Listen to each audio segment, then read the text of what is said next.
गजल गजल के रचयिता रघुपीत सहाय फिराक जी हैं। उन्होंने फिराक गोरखपुरी के नाम से अपनी सारी रचनाएं लिखी। गजल उर्दू की एक शैली है जो दो पंक्तियों का समूह होती है। इस गजल में उर्दू हिंदी शब्दों का प्रयोग किया गया है।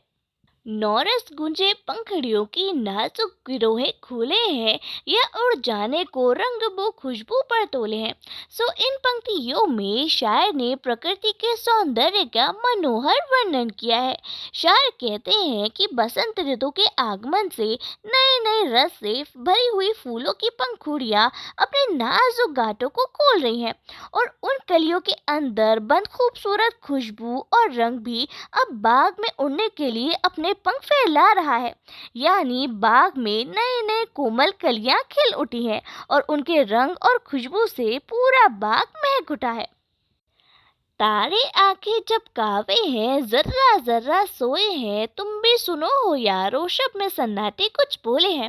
इन पंक्तियों में शायर ने तारों भरी रात का सुंदर वर्णन किया है। शायर कहते हैं कि रात में आसमान में हजारों तारे टिमटिमा रहे हैं और पृथ्वी का कण कण सोया हुआ है। ऐसे में ये मेरे दोस्तों, रात की ये शांति और खामोशी हमसे कुछ कहना चाहती है। तुम इसे जरा ध्यान से सुनने की कोशिश करो। हम हो या किस्मत हो हमारी, दोनों को एक ही काम मिला। किस्मत हमको रो लेवे है, हम किस्मत को रो लेते हैं। इन पंक्तियों में शायर कर्म किए बिना फल की इच्छा रखने वालों पर व्यंग करते हुए कहते हैं कि मुझे और मेरी किस्मत दोनों को एक ही काम मिला हुआ है। कभी किस्मत मुझे कोसती है और कभी मैं किस्मत को कोसता हूँ। दरअसल शायर अपनी किस्मत को कोसते हैं कि उन्हें जो चाहिए था वो उनकी किस्मत ने उन्हें कभी नहीं दिया, और शायर की किस्मत शायर को कोसती है कि उसने कभी भी अपनी पूरी मेहनत से काम नहीं किया। इसलिए शायर और उनकी किस्मत कभी एक दूसरे को कोसकर और कभी रोकर एक दूसरे से ही अपना दर्द बयां करते हैं। जो मुझे बदनाम करे हैं, काश वो उतना सोच सके, मेरा पर्दा खोले हैं या अपना पर्दा खोले हैं। इन पंक्तियों में शायर अपनी कमियों को देखे बगैर सदा दूसरों की बुराइयां करने वाले लोगों पर कटाक्ष करते हुए कहते हैं कि जो लोग मेरी बुराई कर मुझे बदनाम करने की कोशिश कर रहे हैं, काश वो इतना समझ पाते कि वो मेरा नहीं बल्कि अपना ही बुरा कर रहे हैं। यानी शायर कहते हैं कि वो लोग दुनिया वालों के सामने मेरी बुराई कर मुझे बदनाम नहीं कर रहे, बल्कि अपना असली रूप, अपना असली चेहरा इस दुनिया को दिखाकर अपना ही नुकसान कर रहे हैं। क्योंकि ये तो सच है, ये तो सत्य है कि जो व्यक्ति आज आपके सामने दूसरों की बुराई कर रहा है, वो व्यक्ति कल दूसरों से आपकी बुराई भी कर सकता है।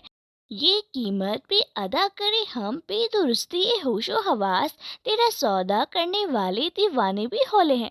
इन पंक्तियों में शायर अपनी प्रेमिका के बिछुड़ने की वजह से दुखी है। इसलिए वो कहते हैं कि मैं इस वक्त तुमसे बहुत दूर हूँ, जिसकी कीमत मैं अपने पूरे विवेक और होशो हवास के साथ चुका रहा हूँ। यानी शायर अपनी प्रेमिका के बिछुड़ने की वजह से दुखी हैं और आंसू बहाकर अपने प्रेम की कीमत अदा कर रहे हैं। शायर आगे कहते हैं कि तुझसे अतः यानी बहुत ज़्यादा प्रेम करने वाले लोग पागल भी हो जाते हैं। यानी प्रेम में अक्सर लोग अपनी सुध बुध खो बैठते हैं और दीवाने हो जाते हैं। इसीलिए अतः प्रेम करने वालों को लोग पागल यानी दीवाना कहते हैं। तेरे गम का पासो अदब है, दुनिया का ख्याल भी है, सबसे छिपा के दर्द के मारे चुपके चुपके रोले हैं। इन पंक्तियों में शायर अपनी प्रेमिका से दूर है, इसलिए वो कहते हैं कि मुझे तुझसे बिछड़ने का बहुत ज़्यादा दुख है और फिर भी मैं इस दुनिया का सम्मान करता हूँ और मुझे इस दुनिया का भी ख्याल है। इसलिए मैं अपने इस दर्द को सबसे छुपा कर चुपचाप अकेले में रो लेता हूँ। यानी शायर अपने दुखों को दुनिया वालों को दिखाकर अपनी मोहब्बत का मजाक नहीं बनवाना चाहते। शायर नहीं चाहते कि दुनिया वाले उनकी प्रेमिका के बारे में कोई गलत बात कहें।